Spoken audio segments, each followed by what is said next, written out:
Friday evening in Charleston had that crisp kind of chill that made the air feel heavier than it needed to be. The Calhoun estate, as expected, stood proud against the fading autumn light, white columns, manicured hedges, and not a single detail out of place.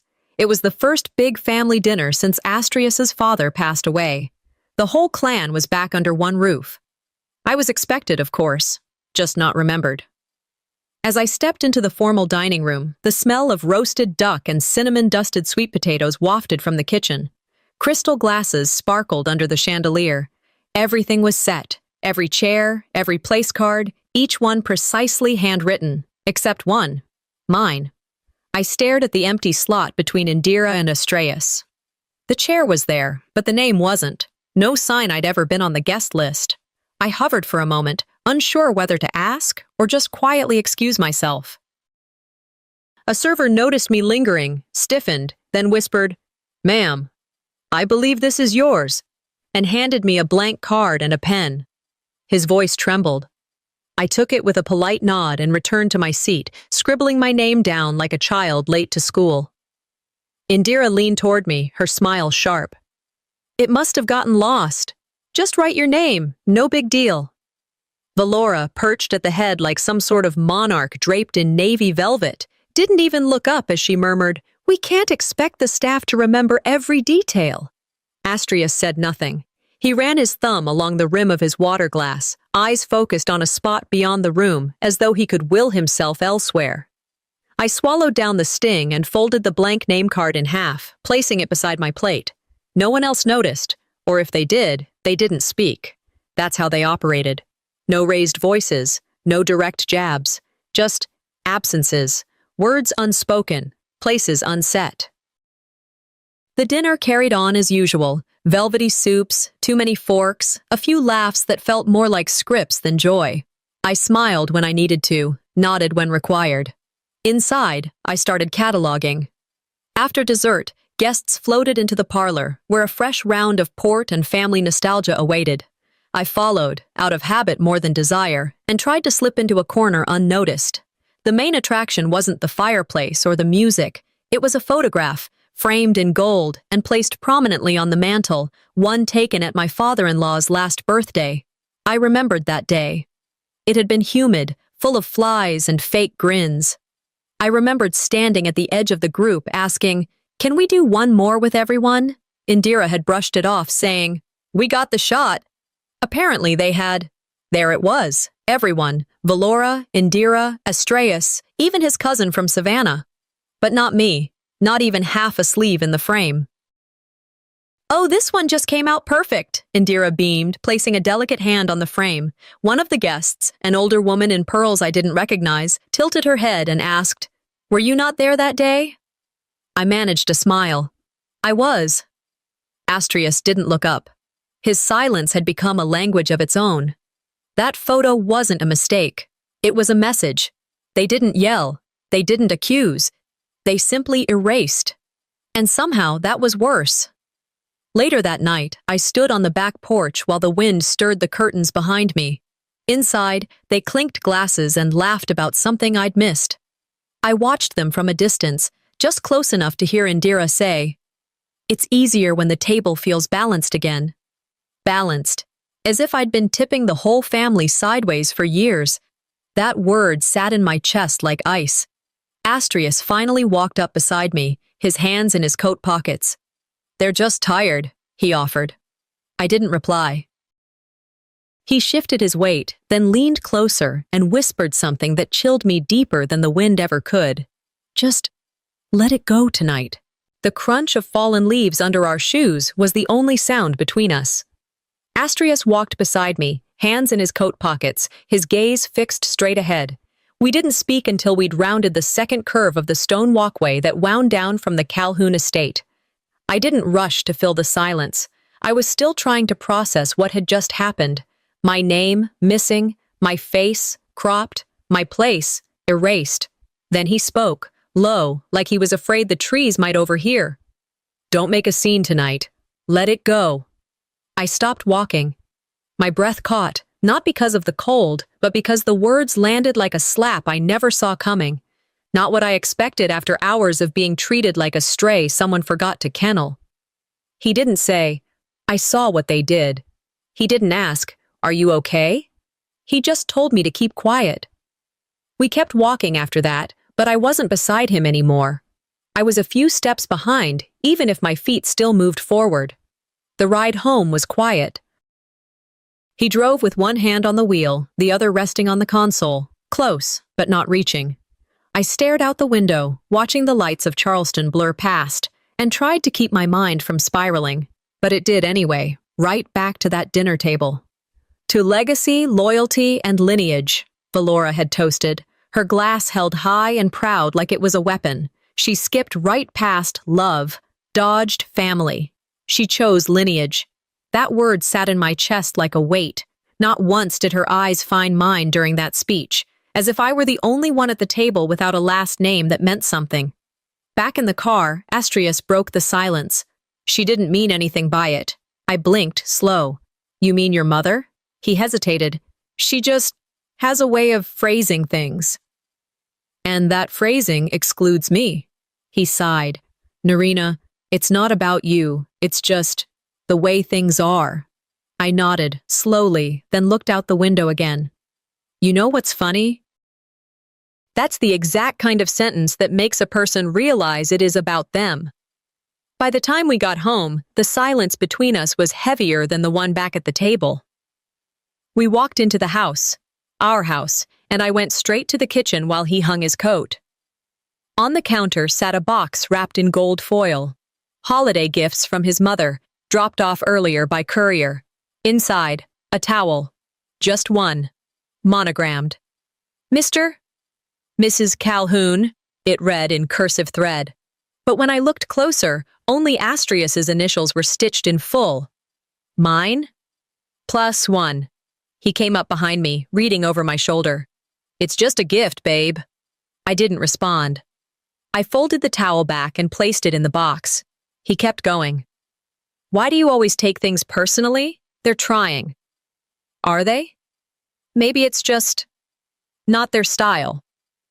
I turned to face him, towel still in hand.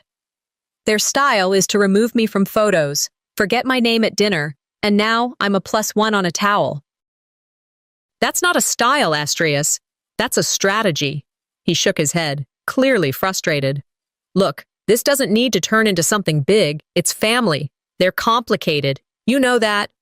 I let the box rest back on the counter and leaned against the edge. "I do know that. I've known it for a while. I just thought maybe you'd be the one person not to make me feel like I'm on the outside." He didn't reply. Instead, he grabbed a water bottle from the fridge, took a long sip, and left the room. I stood there for a few minutes, letting the silence fill the space where his voice used to reassure me. I wasn't crying. I wasn't even angry anymore. I just felt steady, clear, because something in me had shifted. It wasn't about the towel, or the toast, or even the damn name card. It was the pattern, the way they expected me to smile through it, to be grateful for the scraps, to play the role of wife without ever being part of the story. And the man I married, he didn't just stand by, he helped them write the script. The next morning, I opened the family group chat and saw something that made my fingers go cold. The next morning, the light coming through the curtains felt thin and indifferent.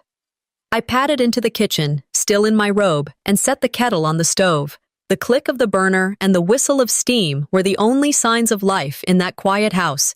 Astrius had already left for a run, or maybe just disappeared early to avoid talking. He'd taken to doing that lately. Cowardice wrapped in cardio. I took my coffee and sat by the window, phone in hand, scrolling through my notifications without purpose until one message stopped me cold. The Calhoun family group chat lit up with a photo. It was the memorial shot from the service last month. Everyone was dressed in black, standing on the front steps of the estate. Valora was front and center, Indira flanking her, and Astrius right beside them. Arms around each other, framed like a political campaign ad. I wasn't in it, not off to the side, not behind the row, nowhere. My finger hovered over the screen. I blinked twice, thinking maybe I'd missed something. Then I remembered. Of course I was there. I had even offered to take the photo so no one else had to. That was the second shot. In the first one, I tried to join them. "Let's keep this one just for the siblings," Indira had said sweetly, nudging me back with a manicured hand. Valora added, "Exactly. It's just a formality. They promised we'd take a fun version after. We never did. And now here it was, framed, posted, and pinned to the top of the chat as the official family photo." I took a long sip of coffee, letting the bitterness coat my tongue. My chest wasn't tight. Not this time. I'd already started running out of space for surprise. 2 hours later, I arrived at Valora's house. We had brunch plans with Camille, one of the few cousins who still treated me like a human being instead of a tax write-off. Astrias had texted, "I'll catch up later." Running behind. I rang the bell and the housekeeper, Linda, answered. She smiled but wouldn't meet my eyes. "Ms. Valora asked if you could use the mudroom bathroom today. We've had some soap allergy issues in the guest bath." I stared at her for a beat, unsure if she understood the words she was speaking. "Soap? Allergies," I repeated. She nodded, still avoiding eye contact, and gestured toward the back hall. The mudroom bathroom was exactly what it sounded like. Tiled floor, dim lighting, and a small sink that still had a sticker reading, "Do not drink, well water." No hand towels, just a roll of industrial paper towels stacked on the dryer. I stood there, staring into the mirror, watching myself exhale. It wasn't about soap. It wasn't about space. It was about placement. You don't have to shout to humiliate someone. All you need is to keep showing them the door and never letting them use the same one everyone else walks through.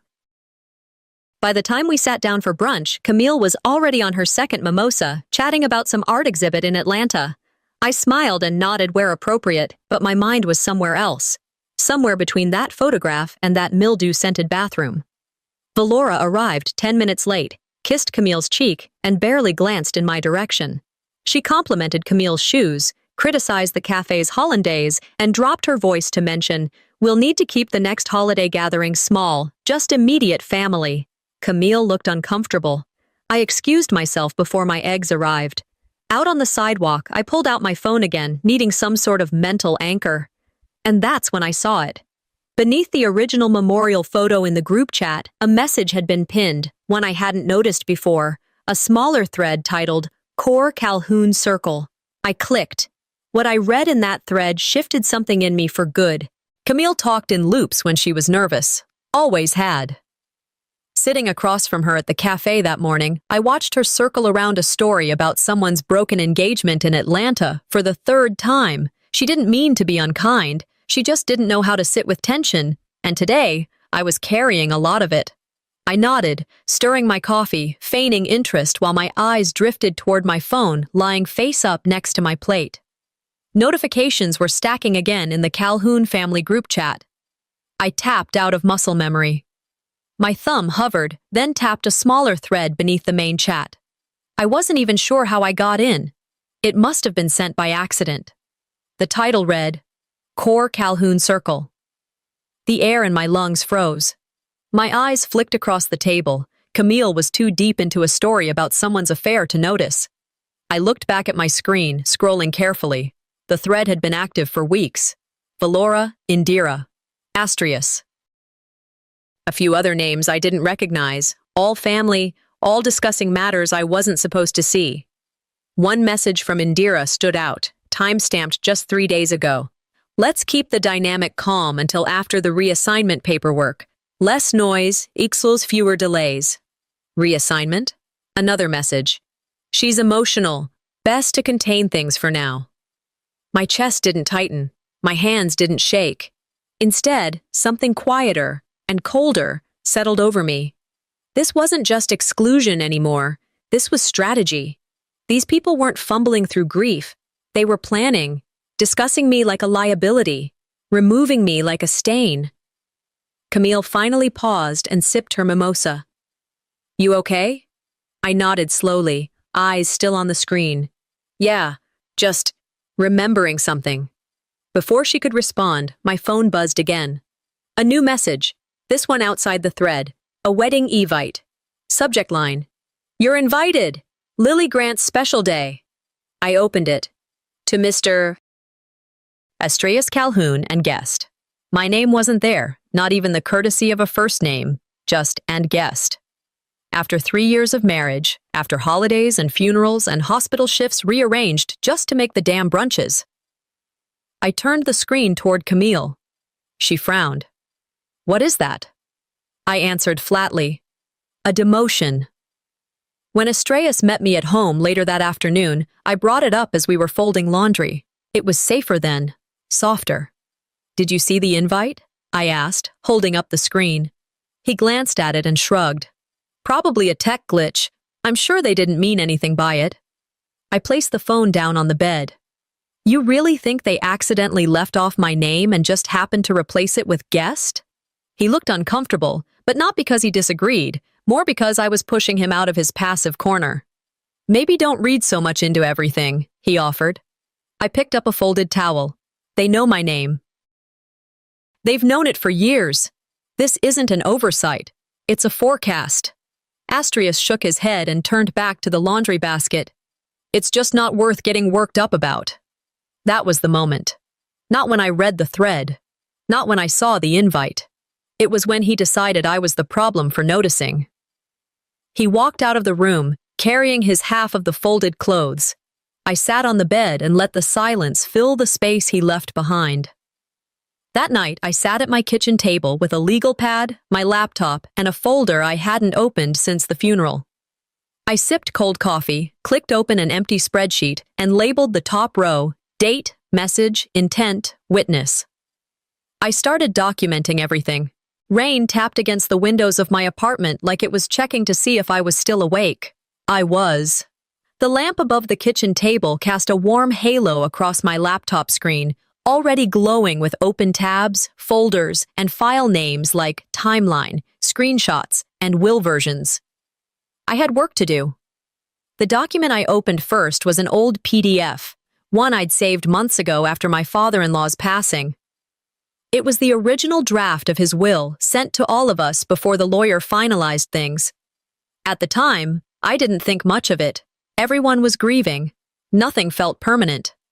But now, things were different. The newer version, the one on the shared Calhoun Drive Indira managed, had subtle but unmistakable changes. My name? Gone.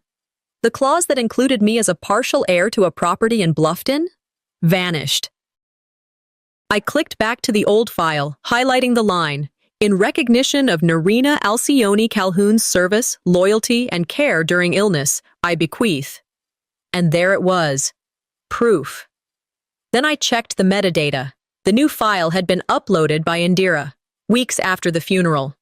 Another window open beside it contained a message thread from months ago. Indira, let's clean up these outdated files so we don't confuse the lawyer. They weren't confused. They were methodical. I leaned back, breathing slowly, letting the weight of it settle. Not shock anymore, just confirmation. They weren't trying to exclude me emotionally. They were removing me strategically, legally, silently. A knock on the door pulled me out of the screen. I opened it to find my neighbor, Maya, standing there with a confused expression. "This was slipped under my door. Think it was meant for you," she said, handing me a folded sheet. It was a printed label, the kind you peel and stick. Typed in block letters, "For guest use only, not for personal items." No signature, no context. But I didn't need one. It was clearly meant for me. A reminder that even the closet I used in the Calhoun guest room was no longer mine, that my toothbrush, my spare sweater, even my presence, was officially unwelcomed. Not just exclusion, eviction, delivered with politeness. I thanked Maya and closed the door, placing the note on the kitchen table like evidence. That's what it was now. Evidence. Of a family that preferred paper cuts to arguments. Of a system that cut you out quietly, with etiquette instead of honesty. I opened a new folder and named it Exit Strategy. There was no rage, no frantic crying, just a calm that came from clarity. Every woman I'd admired in my life had taught me one thing. You don't always have to yell to fight back. Sometimes, you just start recording. That night, I backed up everything. Printed every message, screenshot every thread, filed every document.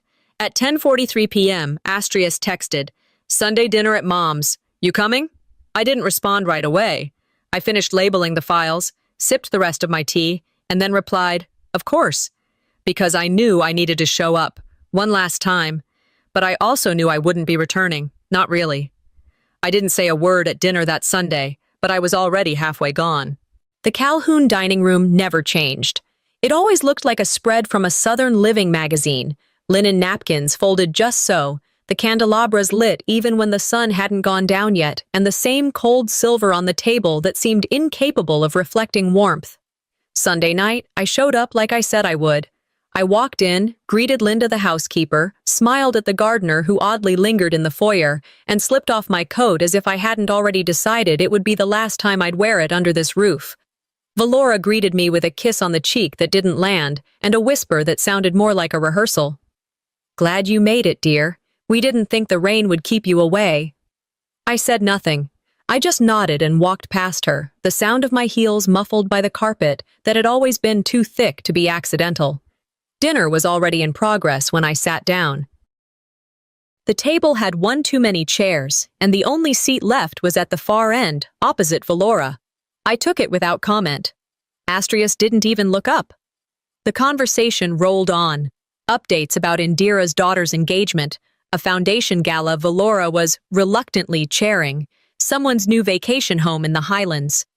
I nodded where appropriate, even lifted my glass when someone toasted to family staying close. Then Valora dropped it. "We've had to revisit some boundaries lately. It's just housekeeping, really, making sure the household runs without confusion." No one responded, because everyone knew who it was aimed at. I put down my fork. "Boundaries are healthy," I said, "as long as they apply to everyone at the table." Indira shifted uncomfortably. Valora smiled thinly. "Well," she said, "when you're part of the family, your opinion always matters." There it was. A line. I waited for Astraeus to say something. Anything. He didn't. Valora reached for her wine. Sometimes silence is the only answer we have time for. The clatter of cutlery paused for a beat too long, then resumed, just as hollow. I leaned back in my chair and looked down the table. At the house that I had tried to make mine, at the people I had adjusted myself around, bent for, smiled through. And I realized the silence wasn't an absence, it was their design. Valora looked up again, this time not smiling. "Narina, perhaps a breath of air would do you good. Just a moment to regroup." Indira stood halfway, motioning subtly toward the back patio. Astraeus looked up for the first time and added, "It's just better if we all take a breather." I didn't argue. I stood, walked out the side hallway, opened the back door, and stepped outside into the rain. The sky had opened up. The cold hit me instantly, sharp against my skin. I crossed my arms and stood still, letting the water soak through my blouse. The back door clicked shut behind me. No umbrella, no apology, just the storm and me. 5 minutes passed, maybe 10. No one came to check. I walked to the gate, let myself out, and walked 3 blocks before calling a ride. Back home, I stripped out of my drenched clothes, wrapped myself in a towel, and sat on the edge of the bathtub. My phone lit up with a message from Astrius. "Please apologize. Just make peace with my mom. I can't keep being in the middle." I stared at it, not a single word about the rain, not a mention of me being pushed out like an errand girl who'd stepped out of line. No concern, no defense, no love, just diplomacy disguised as exhaustion. I typed back, "I'm no longer in the middle either." And I turned the phone face down, stood up, and grabbed my notebook. I stopped replying, but I started saving every single message. The days that followed were a strange kind of quiet, not peace, just absence. I returned to the hospital, filled prescriptions, signed off on discharge papers, soothed crying toddlers, and held the hands of panicked mothers. Out there, I mattered. I was needed. I made sense. But when I came home each night, the air changed. I stopped filling the silence between Astraeus and me. I let it linger. Let it stretch and settle. I didn't ask where he was when he came home late. I didn't comment when he left dishes in the sink or when he stared at his phone during dinner. He was waiting for me to yell, but I was done making noise. Instead, I made records. My laptop stayed open on the kitchen table, the folder titled Timeline growing heavier each night. Every conversation saved, every calendar update backed up. Every email from Indira that masqueraded as friendly but reeked of legal prepping was screenshotted, dated, and sorted. On Wednesday, I logged into our joint savings account, an account we'd opened together before we married, intended for emergencies, future children, and someday vacations. I checked the balance, did the math, then transferred out exactly half down to the cent. I left a note in the ledger. Transfer. Narina's 50% share. Documentation attached. A few minutes later, Astraeus texted, "You didn't have to do that." I didn't reply. I didn't owe him reasons for fairness. That same afternoon, my phone rang while I was wrapping up notes at work. It was the pediatrician's assistant. "Hi, Mrs. Calhoun. Just confirming that Jeremy's updated immunization record has been submitted. We have Astraeus listed as sole signatory now. You've been removed from the primary medical file. Just wanted to make sure that was accurate?" I froze. "No, that's not accurate," I said. "Oh, well, it shows he submitted new custody documentation." I hung up, opened the files again. There was no court order. And no signed document, just a change made quietly, through access and assumption. That night, over a plate of untouched pasta, I confronted him. "When were you going to tell me you changed Jeremy's medical rights?" He looked up from his phone. "It's temporary. Just to avoid confusion. You've been a little reactive lately." I smiled. The kind of smile you give when you realize someone's trying to gaslight you but doing it poorly. "Confusion?" I asked, leaning forward. "Or control?" "Narina, come on," he said. "This doesn't have to be dramatic. We just needed to keep things clean, that's all." Clean. They always used that word when they were trying to erase something. Later that evening, I opened a second folder on my computer. This one I named Liabilities. It wasn't about vengeance. It was about preparation. The quiet wasn't weakness. It was strategy. I started researching legal precedents, asset protection, custody adjustment protocols.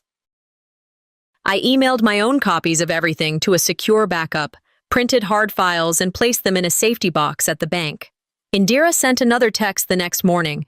"Reminder to RSVP to Lily's wedding. Let us know if you need clarification on dress code or protocol."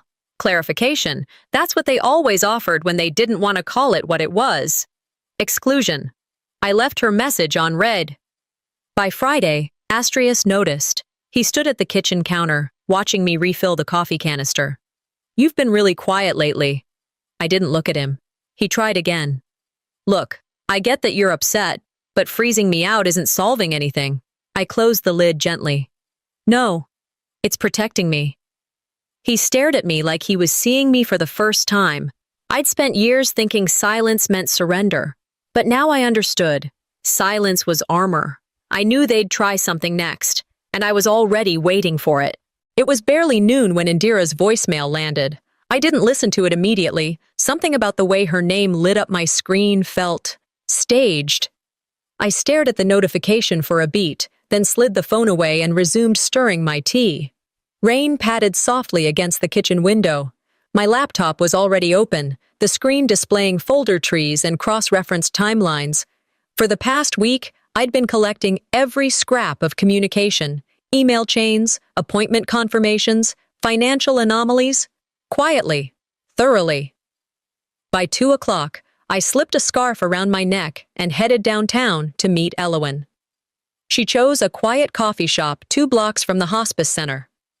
She was already seated when I arrived, a white envelope and a flash drive on the table in front of her. She didn't smile, didn't small talk. She slid both items toward me with a simple, "I thought you should have this." Inside the envelope was a handwritten note from my father-in-law, dated just a week before he passed. I skimmed the words. My throat tightened at the lines. "You gave me dignity in my last days. Don't let them take your dignity now." Elowen folded her hands. He made me promise to record it, said it might matter later. I didn't know what he meant, but I kept my word. I tucked the flash drive into my bag without opening it. You did more than enough. Back home, I plugged the drive into my laptop and watched the video alone. It was short, under 2 minutes. My father-in-law, pale but lucid, sat in his favorite chair, voice soft but sure. If you're watching this, Narina, it means they tried to silence you. Don't let them. You were the one who stayed, the one who held my hand when no one else did. This family owes you more than it will admit. Don't forget who you are. And don't let them rewrite it. I closed the laptop. My eyes burned, but I didn't cry. I didn't have time to cry. At 6:30, I parked 2 blocks from Callista's office, a manila envelope on the passenger seat. Inside, screenshots of the altered will, text messages, bank logs, printed emails, and the flash drive. No threats, just proof. Callista met me after hours. No receptionist, no lights beyond her desk lamp. She reviewed the folder silently, her expression unreadable.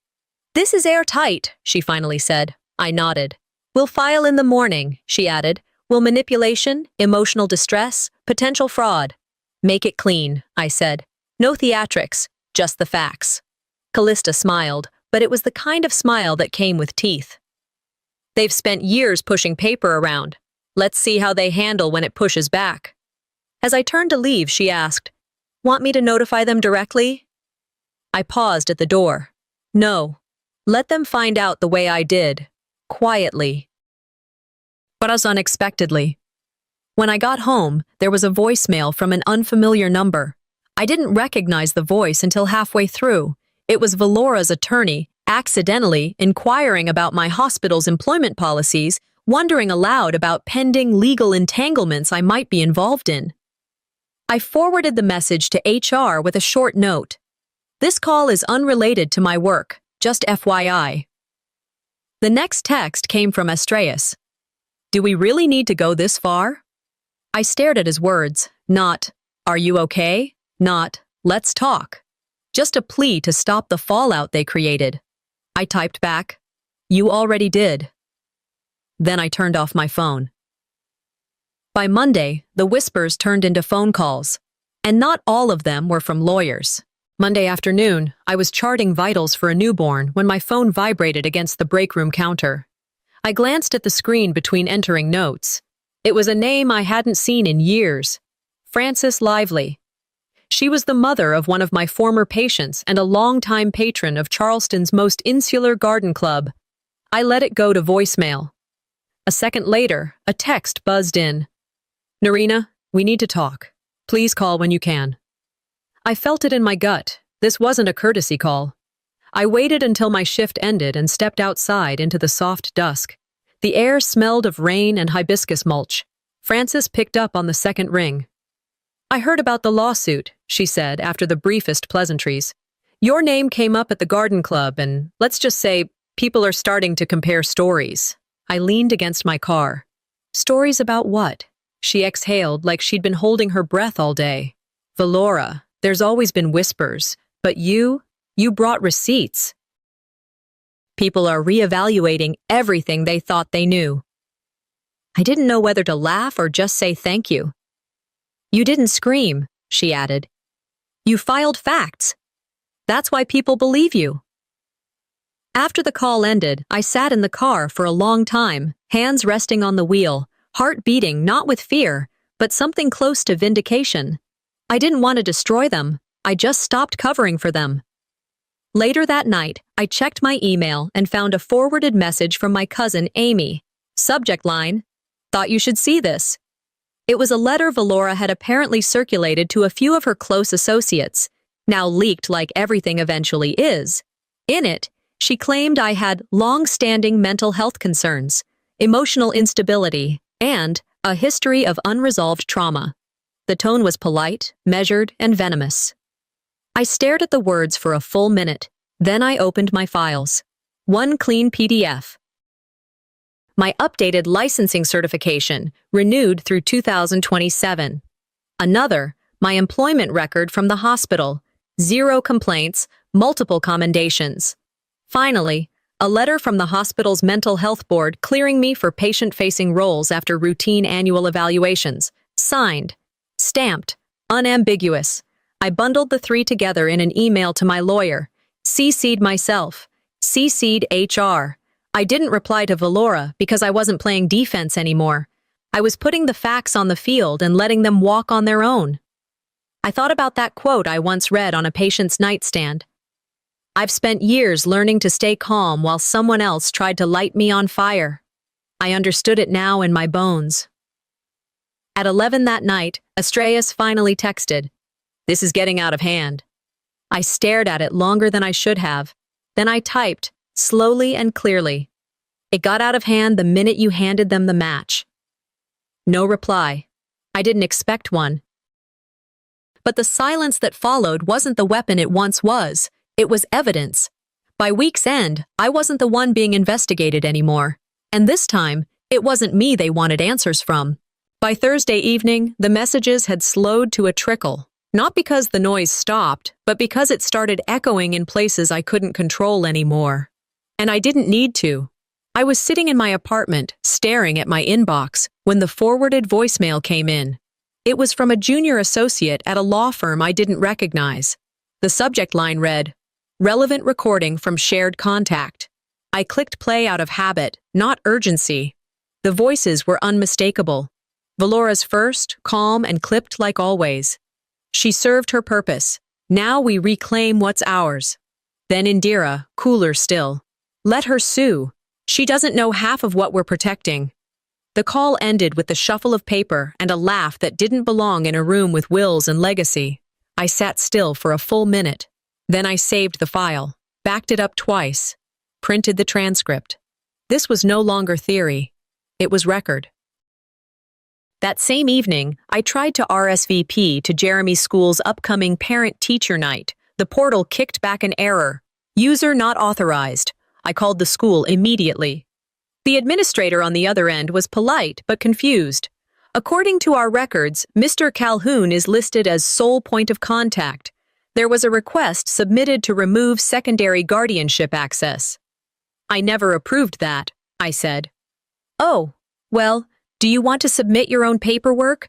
That would override the last request. Override. That's what I'd been doing for weeks now. Quietly, strategically. I forwarded the call to my attorney, then printed out Jeremy's birth certificate, the original school intake forms, and the custody document with both signatures. They thought silence meant surrender, I said aloud. I was just listening long enough to respond with precision. By late evening, my phone buzzed again. It wasn't Astraeus this time. It wasn't Indira. It was people I hadn't heard from in years. A former colleague, a neighbor from 3 addresses ago, the old florist from the Calhoun Charity Gala. The whispers had become ripples, and now they were waves. People weren't just curious, they were concerned. Valora's name was no longer tied to refined brunches and garden awards. It was whispered beside terms like ethics inquiry and nonprofit audit. Even the hospital board had looped me in, cautiously but clearly, letting me know someone had anonymously inquired whether I'd been involved in questionable family litigation. Their tone was neutral, but they attached a commendation letter from the hospital director and reminded me of my standing employee record. My lawyer, Callista, was faster. She issued a preemptive statement clarifying I was not under investigation, had no charges pending, and in fact, was the petitioner in a fraud-based civil suit with full legal grounding. I didn't need revenge, I just needed visibility. Valora didn't respond directly, but her lawyer sent a notice requesting mediation before things escalated further. Indira, on the other hand, spiraled. 3 texts in one day. I never meant for things to go this far. It's a misunderstanding. You took it wrong. Can we talk privately? No lawyers? I read each one like they were in a museum exhibit titled, "When the Mask Slips." And Astraeus. Silence. The only message from him came late that night, a single line. "You really turned this into a mess." I didn't respond. I didn't need to. They were watching themselves burn now, and I didn't even have to hold the match. By the weekend, one of them reached out, not to fight, but to ask if there was still time to apologize. Saturday afternoon, the sky hung low over the waterfront park like a curtain that didn't quite know when to fall. I was walking the long path by the bridge, earbuds in, but no music playing. The air tasted of coming rain and old tension. Then my phone rang. His name lit up the screen. It had been weeks. No calls, barely a text since the lawsuit was filed, since the facade cracked. I picked up on the third ring. "Hey," Astrius said. His voice was softer than I remembered it, unsure, like a man feeling for a light switch in a dark room. "Hey," I answered, flat but civil. "Could we maybe talk? Just for a minute?" he asked. I said yes, not because I owed him anything, but because I needed to hear what he thought was still worth saying. We agreed on the bench near the bridge, the one we used to meet at on Sundays, back before family gatherings meant strategy meetings and silence became a currency. He was already there when I arrived, hands tucked into his coat pockets, eyes watching the ripples on the water like they held answers. "Thanks for coming," he said. I sat. "You asked." A moment passed. He offered a half smile. "You look good." "I'm not here to catch up, Astrius." He nodded, slowly. "I know, He sighed. "I never wanted it to go this far." I looked straight ahead. "But you let it." "I didn't know what to do," he said. "Doing nothing was your decision." He winced, and for a moment I saw the man I once believed in, flickering beneath the layers of convenience and cowardice. "I miss what we had," he said. "I miss who we were before all of this." "What we had," I said, "was an illusion I kept maintaining. What we were. I was someone begging to be seen. And you were someone who only opened his eyes when it was safe." He looked down at his hands. "I thought maybe we could, I don't know, reset, start again."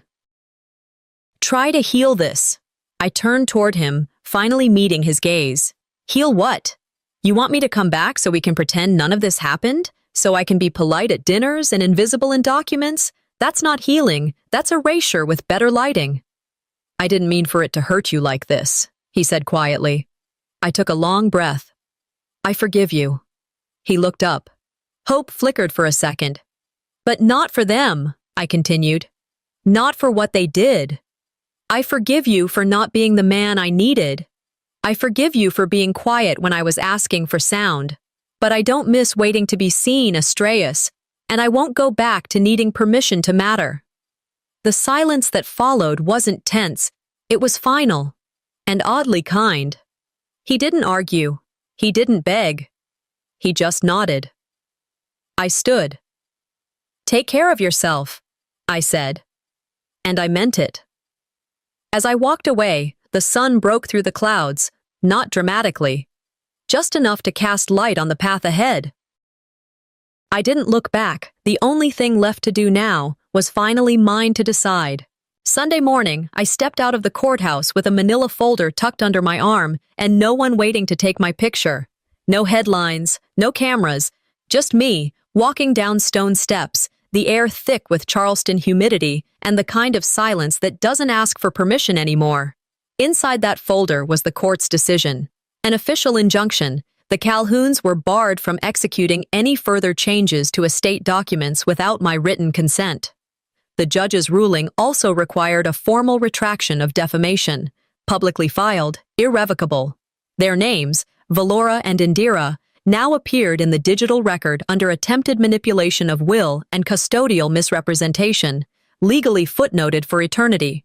That was the part they never expected, not the lawsuit, not the ruling, but the permanence.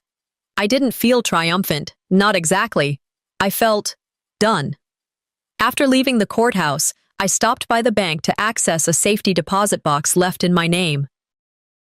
My father-in-law had arranged it months before he died, and only now, post-settlement, was I legally allowed to open it.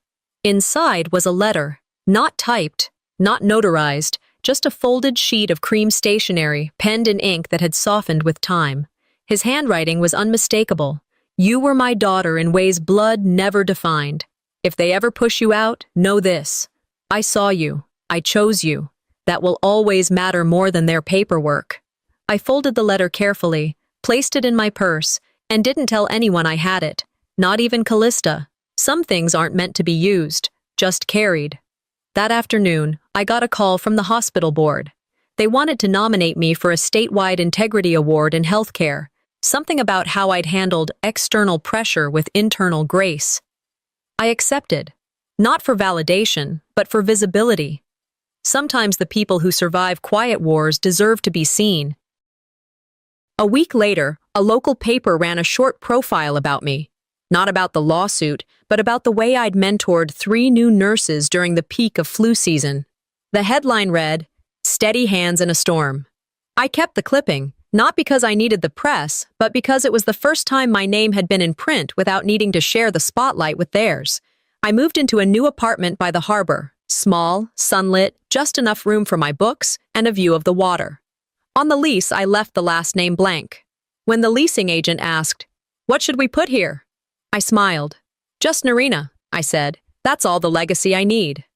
On my first morning there, I made coffee and watched the sailboats move across the horizon. I thought about all the versions of me they'd tried to erase. The daughter, the wife, the caregiver, the silence keeper. And then I thought about the one they couldn't touch. The woman who filed, who proved, who never screamed but never backed down. The one who understood, finally, that family isn't the people who invite you to dinner. It's the ones who don't try to rewrite your name out of the story.